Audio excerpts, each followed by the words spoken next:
Hola chicos, literatura 09. Hoy un tema apasionante, el romancero. No obstante, me gustaría responder a un comentario que me han hecho. Dice, oiga, ¿usted con qué libros prepara las lecciones? Realmente lo que hago, por si a alguno le interesa, es, primero, rebuscar en los pozos, ese sedimento que ha caído con el tiempo a un fondo y lo tienes ahí, de todo aquello que estudiaste, o en mi caso me obligaron a estudiar, porque no me gustaba mucho. Hoy sí, hoy es un tema y casi todos los temas me gustan, y algunos como este me apasionan. ¿Y qué hago con esos pozos? Pues revolverlos. Como cuando revuelves un pozo, ¿qué se hace? Pues se vuelve a poner en todo el volumen del líquido, enturbiando, en este caso, benéficamente. Y para revolver, pues tienes que coger algún libro. Yo en este caso, pues me he ayudado de este libro, que no os lo presento porque lo he maltratado, sin saber que un día lo iba a utilizar. Uno de los libros que di a mis alumnos.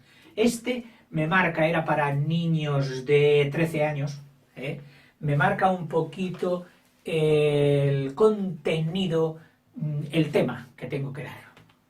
Porque claro, la literatura es tan extensa que si te dejas llevar, entrarías en unas profundidades y unas prolijidades enormes que no acabaríamos nunca. Entonces ese libro me obliga a acotar y decir, esto es importante para esta edad y esto no, ya lo estudiarán más tarde. Si van a tener buenísimos profesores luego, o sea que lo estudien más tarde. Y es lo que hago, ese me sirve. Pero luego, para revolver y dar un poquito de sustancia, un poquito de salsa, hacer interesante la clase, porque un profesor que no logra hacer interesante la clase, que cambie de oficio, digo yo, o como en el caso de los vídeos, si quieres te enchufan y si no quieren, no te enchufan. Y pues he recurrido, como en este caso, pues a este librito, que es una antología toda de poesía, que ya me lo has visto en el vídeo anterior, a otra colección de 3 libros, que es también otra antología, pero claro, mucho más volumétrica. Antología significa selección, o sea, aquí no está toda la literatura en los 3 tomos, no está toda la literatura española, Dios me libre. Aparte de que solo dura hasta el siglo XVIII.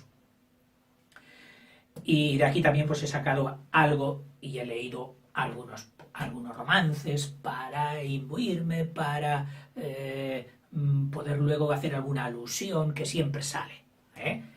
Y también pues de otras colecciones especiales, como es esta otra, de 10 tomos, una cosita así. Este es el primero que trata de la Edad Media, que es una historia crítica de la literatura española, donde se han recogido un elenco de artículos sobre los distintos periodos y autores de la literatura española.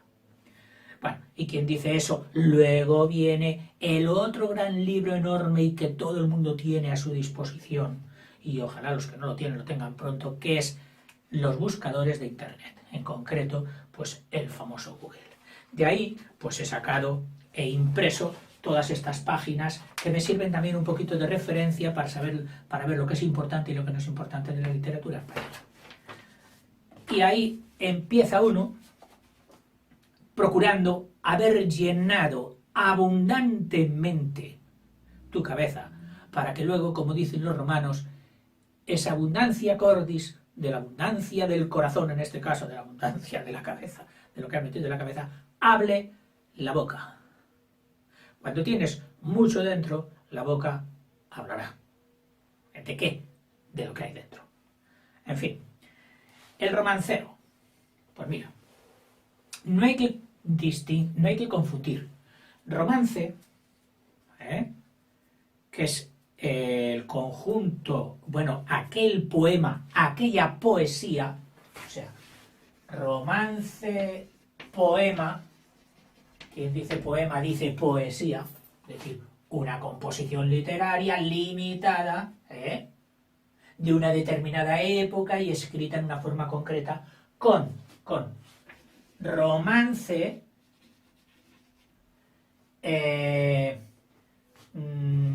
estilo literario, que es una de las partes de la épica. Es decir, la épica o narrativa se podía hacer en prosa, se podía hacer en verso, se podía hacer también en romance, usando la métrica del romance, que como todas las estrofas métricas las metí antes en un vídeo. Nosotros vamos a tratar de los romances poemas. Bueno, resulta que desde que nace la lengua castellana, que lo has visto en los primeros vídeos de literatura, pues la gente produce. O sea, que ha estado produciendo poemas, porque les encanta, lo mismo que las canciones. ¿Tú te has dado cuenta de que hoy en el mercado musical aparece una canción y luego otra, y luego otra, y luego otra, y luego otra? Claro, como tienen mucha difusión, llegan a todos, se hacen brillantes con orquestas y tal. Bueno, esto lo ha hecho siempre la humanidad. Y en concreto en España, desde que nació la lengua romance, que así se llamaba también, del castellano, se ha ido produciendo.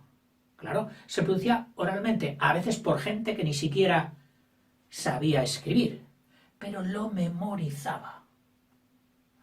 Esto lo iría haciendo pues desde el principio del castellano, pasando por el siglo XII, llegando al siglo XIII, al siglo XIV, al siglo XV, etc.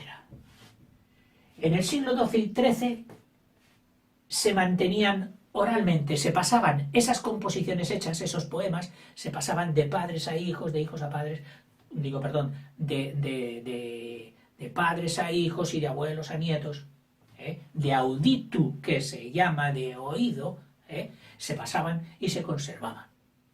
Con el peligro que existe pasarlo de audito, que si lo han cambiado, que se han mezclado este trozo con este trozo, que eso también se va a dar mucho en los romances. Bien. Entonces, en el siglo XV, bueno, ya algunos en el XIV, hacia 1325, vieron que todo lo que se había producido había cosas preciosas, muy bonitas, y transcribieron y empezaron a copiarlas en manuscritos que algunos se conservan. Y ya en el siglo XV empezaron a gustar tanto que empezaron a buscar y ya se hicieron fans. Se hicieron, que les encantaba. Se puso de moda los romances antiguos. Todos estos romances, que ahora veremos dónde se recogieron y cómo se recogieron, son los que constituyen el romancero viejo. ¿Por qué? Porque a partir de esta fecha, del siglo XVI en adelante, ya artistas consagrados, literatos consagrados, con algunos nombres que te daré, hicieron romances ellos también al estilo de los viejos. Y estos sí, estos ya sabemos quiénes son sus autores, de estos no, todos son anónimos. Sabemos en qué siglo vivieron y en qué siglo se produjeron. Y podemos decir en qué libro y en qué edición se editaron por primera vez. Estos ya constituirían el romancero nuevo, que no lo vamos a estudiar. Vamos a estudiar el romancero viejo. El romancero nuevo lo iremos estudiando a medida que vaya apareciendo cada autor. Diremos, oye, pues mira, Lope de Vega también hizo un romance precioso, tal, tal, tal. O Zorrilla hizo otro romance precioso. Y lo estudiaremos con su autor. He hecho unas paginitas para no olvidarme de las cosas importantes. El romance, su forma métrica, es muy sencilla, claro. Siendo un producto manejado por el pueblo, por todos, muy sencillo había de ser. Que no poco importante ni despreciable. lo sencillo, lo que todo el mundo sabe. No hay que despreciarlo porque lo sepa todo el mundo. A lo mejor, porque lo sabe todo el mundo, es porque es lo más importante y lo más fundamental. Y hay que valorarlo. Bueno, pues la forma métrica del romance es versos que van alternando. El primero suele ser libre y el segundo es octosílabo y acaba en asonante. Luego hay otro libre y para la rima no se matan. A lo fácil. Otra vez, octosílabo y acaba igual que este en asonante. Luego una libre y luego otro chavo. Una libre, otra chavo. Y así indefinidamente. ¿Hasta qué? ¿Hasta cuándo? Oiga, ¿cuántas hay estrofas? No. Es una retahíla indeterminada. ¿Cuándo acaba? Cuando acabe la historia. O cuando se le acabe la memoria a aquel que te la estaba contando a ti. Que esto pasa. En los romances ha pasado muchas veces. Te dejan con la historia en medio de colgar y tú dices, bueno, ¿y cómo acabó aquello? Dice, no importa. ¿A qué te ha gustado lo que has oído? Sí, ha sido muy bonito, me gustaría saber cómo acaba. Pues mira, no se sabe. A lo mejor porque todos estos romances recogidos muchas veces de boca de gente que lo sabía por sus antepasados, no han acabado de aparecer. Todavía siguen apareciendo nuevos. Bueno, en fin, dejo ya y me voy a ceñir a esto porque si no... Estos romances han sido almacenados en unos libros, lógicamente, que han dado en llamar romanceros. Oiga, ¿y de qué de qué tratan esos romances? Pues, de todo. Tratan de todo. Es decir, de las guerras que había en aquella época, de amores, de injurias, de venganzas, de todo aquello que podía atraer la atención del que lo consumía. Porque estos romances eran artículo en cierta manera vendible. Con él había personas que se ganaban la vida, recitándolo, yendo de pueblo en pueblo. Entonces, ¿qué recitarían a un pueblo? Aquello que sabían que les gustaba, no les va a recitar eso que es un rollo, que escribió no sé cuánto, sí, puede estar muy bien hecho, y para gente muy culta y muy entendida, pues sería bonito, pero no, la gente que a mí me va a dar de comer, que me va a dar el trozo de pan y el trozo de cordero asado, esa gente, o unas alubias, a esa gente le gusta esto, y yo le voy a dar esto. Y por eso se han conservado más estos, los sencillos. Romance es igual a sencillez. Hoy, bueno, ha habido un señor en el rescate de los romances en España que merece todos los honores y merece que sepamos su nombre. Es el señor Ramón Menéndez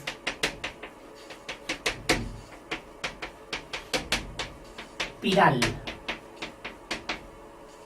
discípulo de otro Ramón y también Menéndez, del famoso polígrafo cántabro Ramón Menéndez Pelayo, que fue un ratón de biblioteca impresionante que dominaba todos los temas y también la literatura. Escribió de muchísimas cosas y con bastante profundidad. Claro, alguno diría, sí, pero en aquello metió la pata, Hombre, quien mucho habla, algo hierra. Aunque el refrán dice que mucho habla, mucho hierra, pero él no erró mucho. Él escribió grandes cosas que tienen un mérito enorme. Este Ramón Menéndez Pidal, y estoy ya enrollándome, pero bueno, el rollo es bonito. Ya te he dicho, cuando se mete mucho en la cabeza, pues va saliendo como quiere. Un virtuoso quiso, o cuentan que un día, en su luna de miel, yendo con su esposa, una estudiante muy aplicada que había tenido, se enamoró de él, se casaron, que era María Mela, espera que me acuerde del apellido, lo he apuntado aquí, sí, Goiri, su esposa Amelia, bueno, María Amelia Goiri. Y alguno dirá, oiga, sí que se ha tomado usted molestias. Hombre, la verdad, qué más molestias se tomaron ellos, que en una luna de miel, estando en Burgo de Osma, en un pueblo soriano de esos de abolengo, catedral, etcétera, castillo y todo eso, se acercaron por el lavadero y allí una lavandera estaba cantando un poema que esta pareja no la había conocido nunca. Y entonces ahí se les ocurrió la idea y dijo, ah, ¿y por qué no continuamos por pueblos buscando gente que sepa poemas y los vamos transcribiendo? Ni cortos ni perezosos, eso hicieron. En el par de mulas que llevaban, que era como se viajaba en aquella época, incluso de luna de miel, claro, también, ya había tren, pero el tren no pasaba por los pueblecitos que ellos querían recorrer. Las líneas eran muy escasas todavía. Y eso hicieron. Toda su luna de miel recogiendo romances. Hoy en la Universidad Complutense de Madrid pues hay un departamento, un instituto que lleva su nombre, Ramón Menéndez Pidal, que trata de recoger y clasificar todos los romances que se han recogido y los que vayan llegando. Porque llegan, siguen llegando.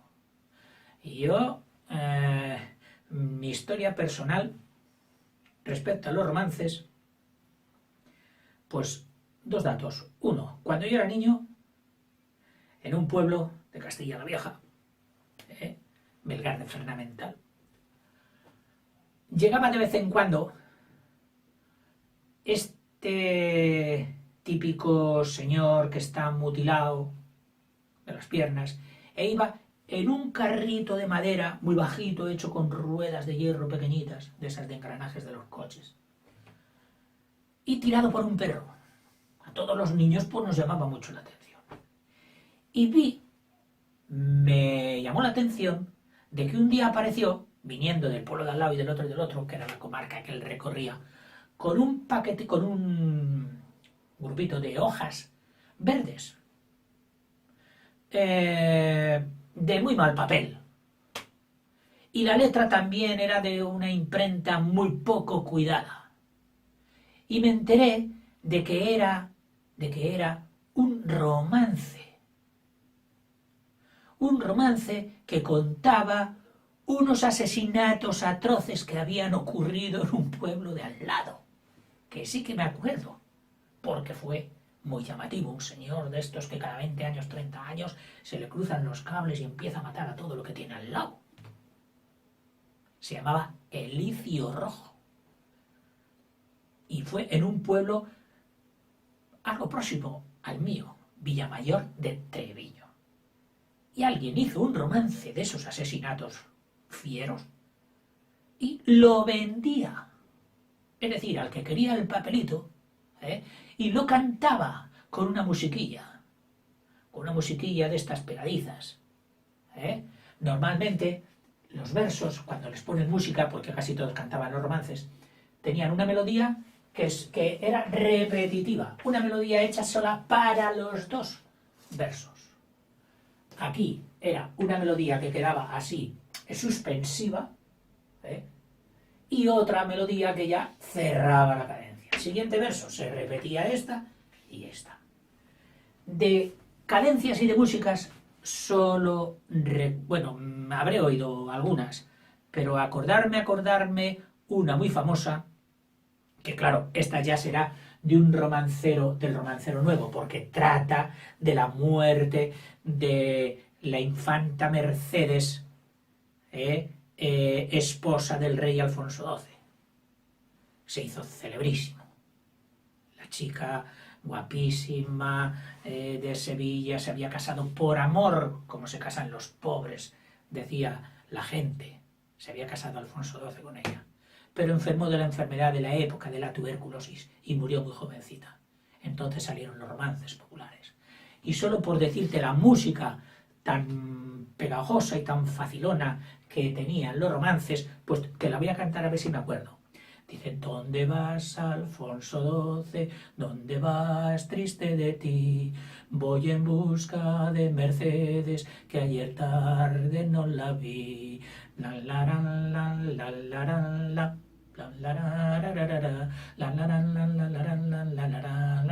¿Ves? Con esa musiquilla y otras así de pegadizas, esta tiene también su nostalgia, su tristeza, porque fue un dramón. La gente lloraba como si fueran todos hermanos del rey, como si fueran hijos. Se le había muerto su querida, hermosa esposa. Romances. ¿Ves? El pueblo sigue haciendo romances. No con la misma prolijidad que antes, pero siguen haciendo ahora menos que romances. A lo mejor, si en la escuela el día de los romances hubieran puesto más atención, hoy cuando van a hacer alguna canción, además de coger la guitarra eléctrica, harían antes una música, una letra que mereciese la pena, y no esas letras que nos ponen a veces, que son, como decía uno, la farola, la luz, la farola, la farola, la luz, la farola, y venga, y hacen una canción de esas. No lo estoy despreciando, no, hay piezas que son bonitas, pero la letra muchas veces deja mucho que desear. Podían poner un poquito más de interés en componer la letra. Eso sí, hay cantautores que hacen letras preciosas, y enseguida lo nota la gente y les llega el éxito. A veces yo diría más por la letra que por la música, y ya es difícil en una canción hoy. Pues sí, hay algunas que sí. No voy a nombrar ninguna porque sería demostrar mis afinidades musicales. Bueno, a ver, voy como el rosario de la aurora, de aquí para allá, de allá para acá. Hoy tengo el reloj, hoy no me pasaré, lo tengo ahí detrás. A ver, la métrica ya lo he dicho, están almacenados en variedad temática, por los gustos de la época, tal. Eran recitados o cantados. Y tú dirás, oiga, lleva ya un buen rato usted hablando de romances, ¿por qué no nos dice alguno? ¿Por qué no nos lee alguno? Y así juzgaremos nosotros, además del rollo que usted está metiendo. Bueno, pues mira, hay aquí uno que pertenece a los temas novelescos, de novela, de amores y de todo esto. Se titula De la rosa fresca. Rosa fresca, tan garrida y con amor. Cuando vos tuve en mis brazos, no vos supe servir, no. Y agora que os serviría, no vos puedo yo haber, no. Vuestra fue la responde ella. Vuestra fue la culpa, amigo. Vuestra fue que mía no. Enviásteme una carta con un vuestro servidor, y en lugar de recaudar, él dijera otra razón. Que era descasado, amigo, allá en tierras de León. Que tenéis mujer hermosa y hijos como una flor. Se queda extrañado el galán y dice, ¿quién vos lo dijo, señora? Perdón, ¿quién vos lo dijo, señora? No vos dijo verdad, no. Que yo nunca entré en Castilla ni allá en tierras de León, sino cuando era pequeño que no sabía de amor. Bueno, pues esto, ¿cómo llegaría hasta nosotros? Alguna abueleta, sin duda, que a su nieta, en la adolescencia, diría, abuela, cuéntame algo bonito, de amores, de amores. Y su abuela se lo contó, de madres e hijas, de etcétera, hasta llegar a nuestros días.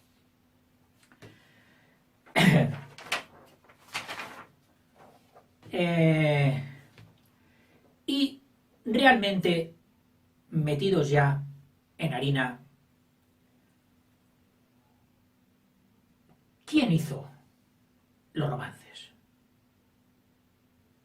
fue un paisano, fue un lego, uno que no sabía ni leer ni escribir, el que en su disco duro iba haciendo estrofas, iba haciendo versos y los iba almacenando y metiendo? Bueno, pues hay dos teorías. Está la teoría individualista,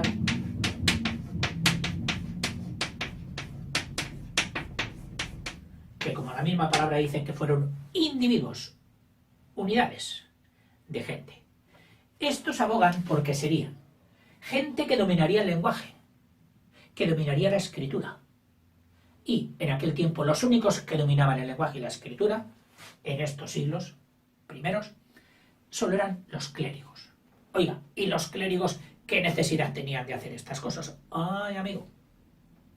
Los clérigos, los monjes sobre todo, en sus monasterios enterraban en las iglesias, por el claustro y dentro del monasterio, enterraban a héroes que habían merecido el respeto de su pueblo, enterraban a santos,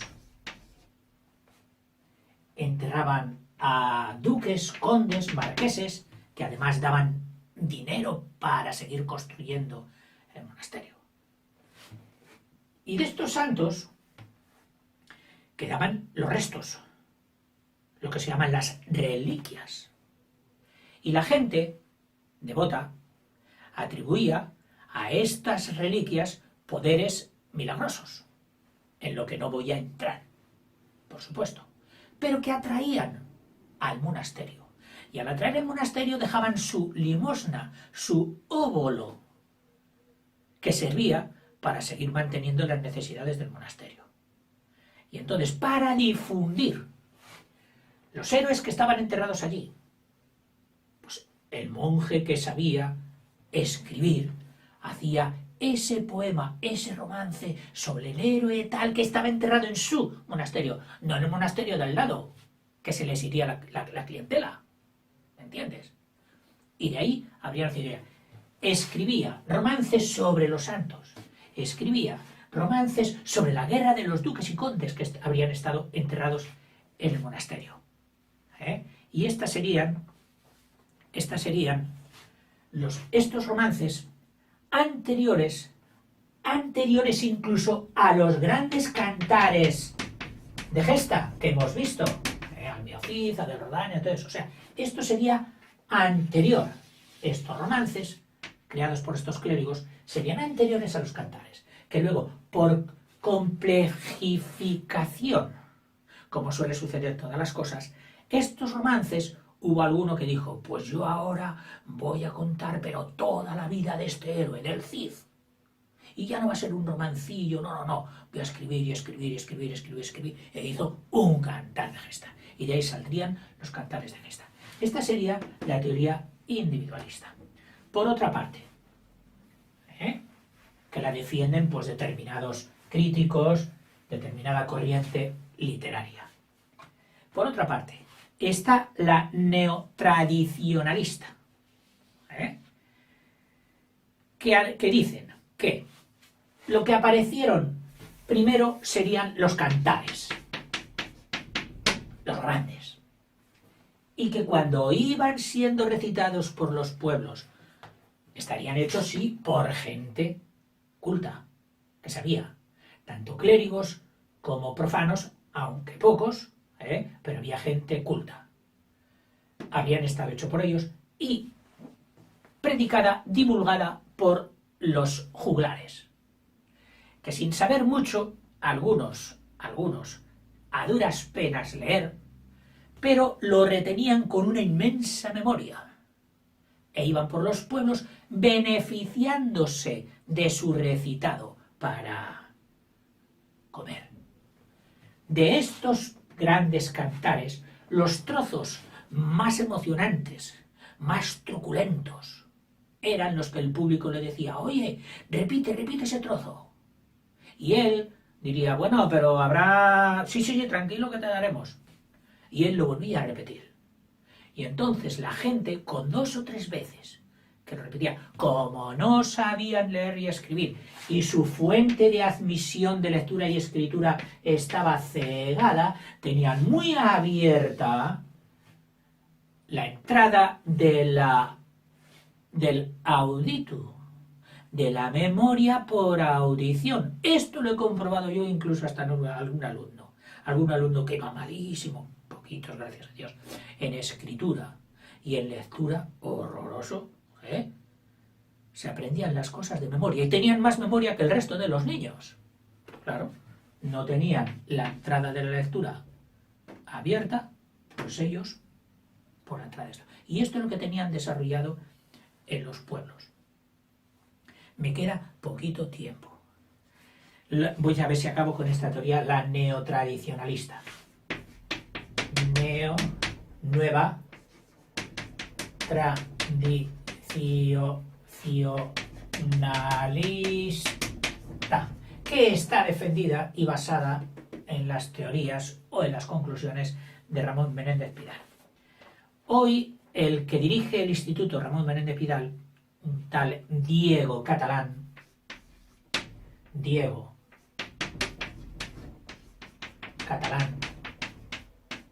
que podéis pensar que es una de las máximas autoridades en romances y que más ha dedicado toda su vida al esto, dice que entender los romances es entender la tradición.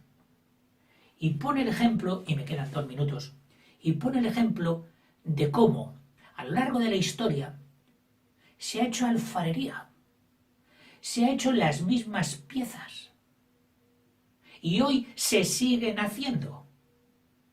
Ejemplo, la cazuela de barro, el botijo, la tinaja, son piezas que se han hecho siempre, con un estilo, con otro estilo, para unas aguas, para otras aguas, con unas arcillas, con otras arcillas, pero hoy se siguen haciendo. Y cada artesano pone su sello especial en ese botijo, que por otra parte se parece mucho a otros botijos. Bueno, pues él dice que la creación de los romances ha sido eso, un trabajo de artesanía hecho por gente artesana sin muchos conocimientos, pero durante mucho tiempo, y se ha ido conservando hasta nuestros días. Hasta que ya llegan los del nuevo romancero y dicen, no, yo voy a hacer botijos de categoría.